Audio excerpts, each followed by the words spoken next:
ইউনূস সরকারের ১ বছর পূর্তিতে খুনের রাজত্ব চলছে সারা বাংলাদেশে। বাংলার বাতাসে শুধু লাশের গন্ধ, শুধু লাশের গন্ধ।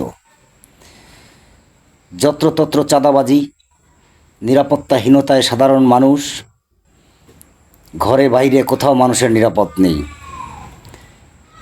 গতকাল গাজীপুরে সকালবেলা এক সাংবাদিক চাঁদাবাজির প্রতিবাদ করায় তাকে ইট দিয়ে তেতলে হত্যার চেষ্টা করা হয়।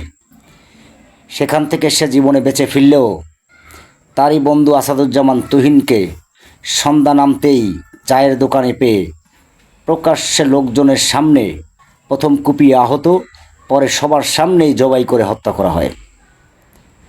তারা হত্যা নিশ্চিত হইতে গলার পাশেও তাকে কুপিয়ে তারপরে তারা বীর লাইফস্টাইলে চলে যায়।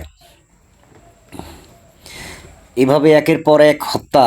গত দখলদার সরকারের ১ বছরে গাজীপুরে ৭৯ জনকে হত্যা করা হয়েছে। তার মধ্যে অনেক ব্যবসায়ী রয়েছেন, রাজনৈতিক নেতাকর্মী রয়েছেন। এভাবে একের পর এক হত্যা। পুলিশের হত্যার ঘটনার যেখানে মামলা হয়নি সেখানে সাধারণ মানুষের ঘটনার হত্যার মামলা কীভাবে হবে? দেশ আজ অশান্ত, দেশ আজ নিরাপত্তাহীন বাংলাদেশে আমরা বসবাস করছি। এমন নিরাপত্তাহীন বাংলাদেশ আগে কখনো কেউ দেখেনি।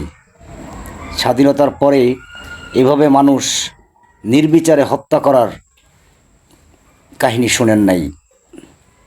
আমরা এই দুই সাংবাদিকের একজন আহত আছেন, আর একজন সাংবাদিক আসাদুজ্জামান তুহিনের হত্যার তীব্র নিন্দা ও প্রতিবাদ জানাই। তবে এখন থেকে আর প্রতিবাদ নয়, এখন থেকে প্রতিরোধ গড়ে তুলতে হবে। সাংবাদিক সমাজে যারা আছেন তারা প্রতিবাদ গড়ে তোলেন, আপনারা কলম বিরতি করেন। এই সরকারের কোনো সমালোচনা করলেই তাকে হয়রানির শিকার হতে হয়। বিভিন্ন মিথ্যা মামলায় তাকে জড়িয়ে তাকে দেশ ছাড়া করতেছেন। এভাবে একটি দেশ যদি চলতে পারে, এদেশের মানুষ কি এই স্বাধীন ভোগ করতে চাইছিলেন?